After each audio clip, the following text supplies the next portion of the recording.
Hello and welcome, dear hunters. Welcome back to the series where we will hunt every monster in every Monster Hunter game, starting with the first generation. This is the third monster, Cephalos, which is a pain in the butt to fight. This is actually my second attempt. I went in kind of unprepared, without many healing items, without many sonic bombs, and a little bit to almost nothing to eat, so I wiped. I was kind of frustrated, but I was also not in the right mindset of learning. I should have kept my eyes open and shouldn't have judged so much upon what to do and what not to do. And I actually brought some poisoned and tainted meat to try and lure this guy up to the surface because I had my problems bringing him up. So this guy, Cephalos, actually patrols this desert area, and I didn't watch him enough. Actually, there is a pattern to where he swims and where he stops to look for the player, because he's definitely engaged in the fight. But you really have to take a step back and watch what he is doing. I didn't do that, so I became very frustrated not being able to surface him. But actually, there's a pattern to it. He is moving in this desert area in a circle, and there are 4 points in that circle where he stops to look for the player. And once he stops, he will keep patrolling, and he will always, he will stop 3 points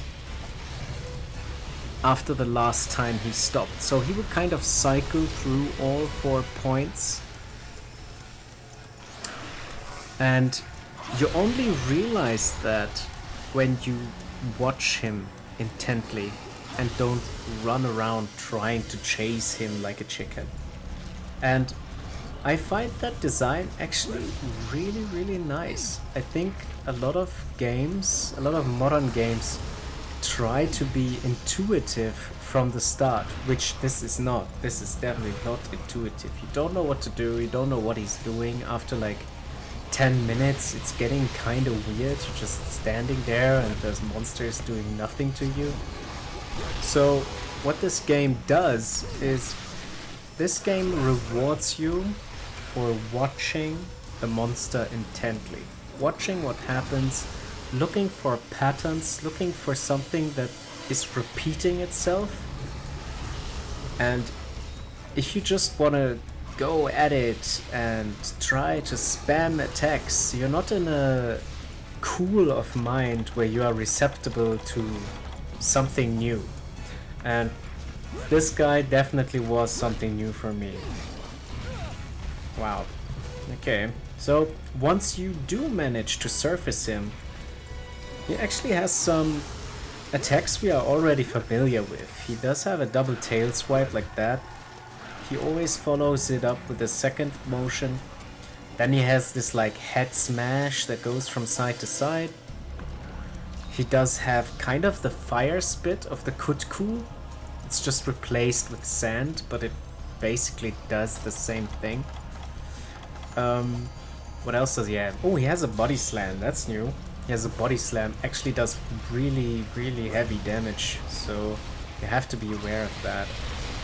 He does not have charges, so he's not charging around the map like the Kutku does. And yeah, basically how this video will run. Oh,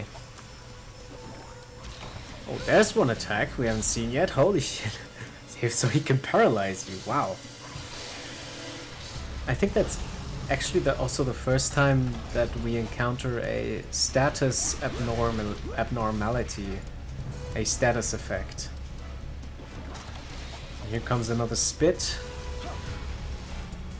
So yeah, what I find fascinating about this monster is that you have to watch him, that you have to keep your eyes open for patterns, And if you're not receptive for that, if you're too stern and thick-headed, and you always want to like press your game plan through, then this monster will be somewhat of a wall to you.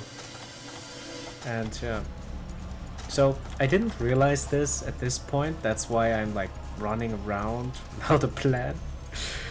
And my only plan was really simple, just throw sonic bombs, try to follow him like a chicken, actually missing them.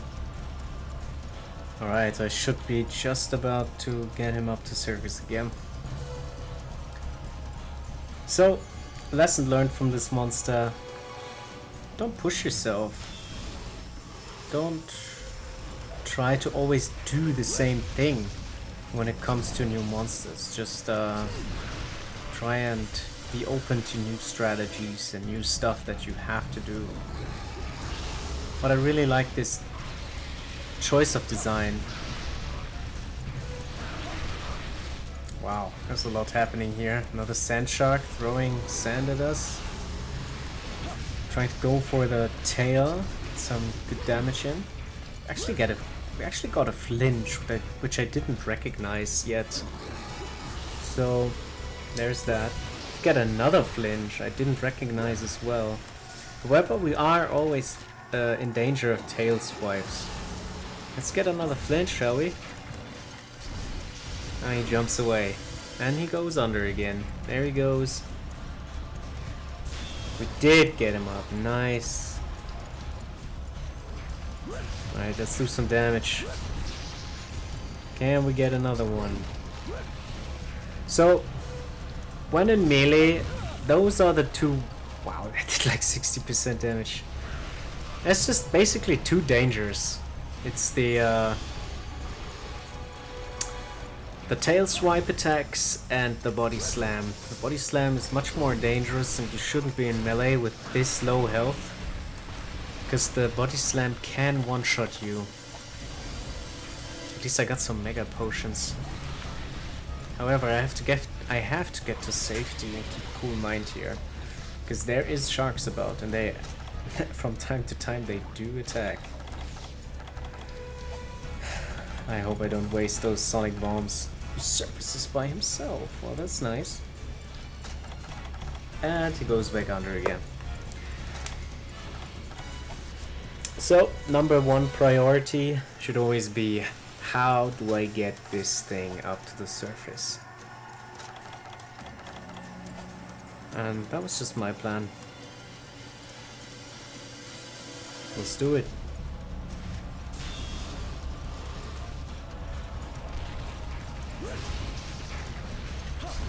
It's a quite stationary combo. Here again we see a very good example of what combos move you forward and what combos are kinda stationary. We did the downward frontal slash, which moved us too far out, and we didn't hit the tail anymore. We did a side sweep, we probably could have hit him. Alright, we got the paintball. Nice. We did get a flinch, which we didn't recognize as well. Something I didn't watch. Something I'm now actually only seeing. Now I should do a side sweep. Yeah.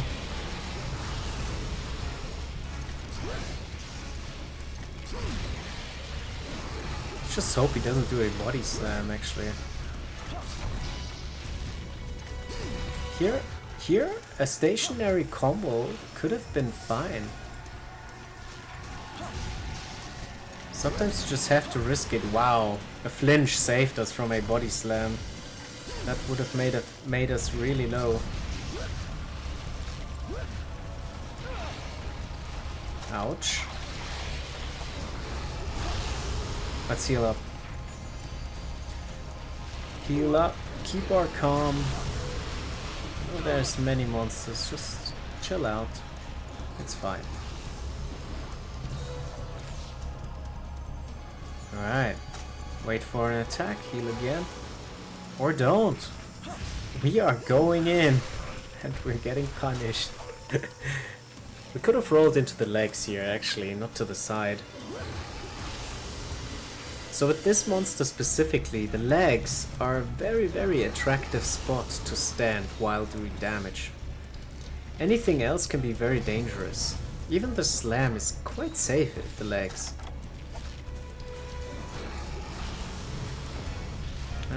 Seems he's probably immune to being stunned. Wow.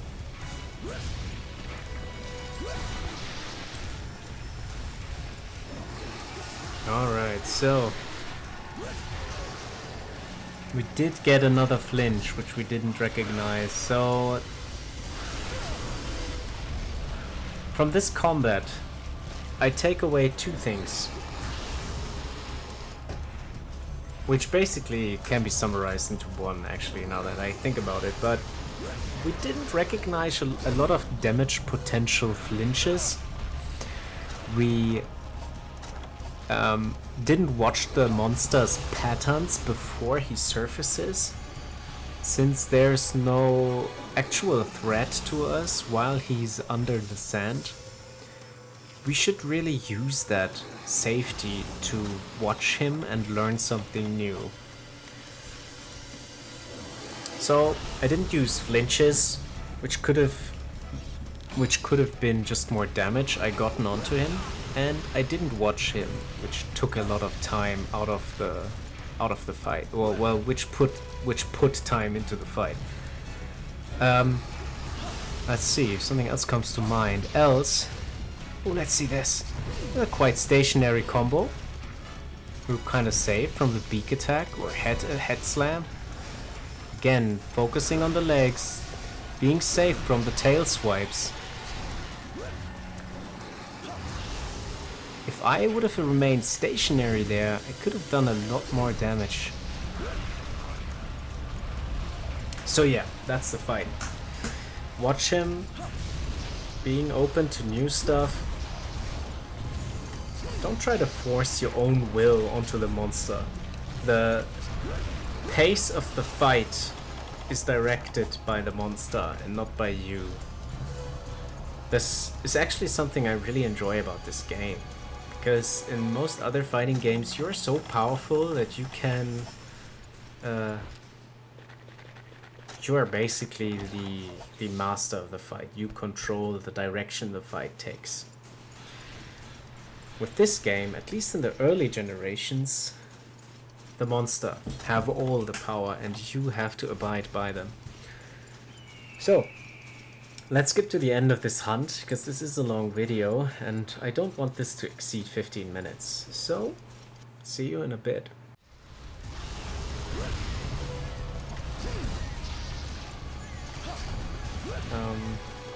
We had a rough time with all the cats and the herbivores, but we did manage to surface him by well-timed weapon attacks onto his, like, upper torso fins. And yeah.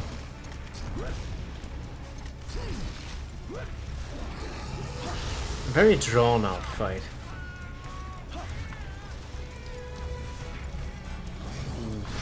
Big hit. Bombs, really?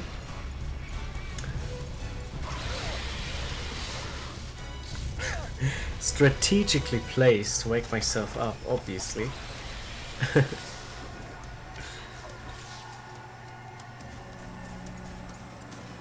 Where is he? He should almost be dead by this point. Sometimes I feel like my idea was just by hitting the ground. Wow, that actually was the killing blow? Holy shit. A random hit on the ground killed him. Yeah, well, okay. That's Cephalus for you guys. Watch the monsters. Watch the monsters. That's just recognize, first off, recognize patterns, and second, if he flinches, try to capitalize on that. Those are my two biggest mistakes. Third is, what I could have done better was stay at the legs. The leg the legs are a relatively safe spot to being able to foresee and dodge the body slam and the tail swipes, the 180-degree tail swipes that you already knew from the Kutku. Never mind. We've exceeded 15 minutes, this hunt is finished, and we will move on to the next monster in this Hunter series.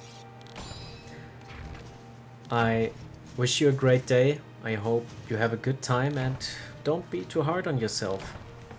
Live a little. Alright, bye.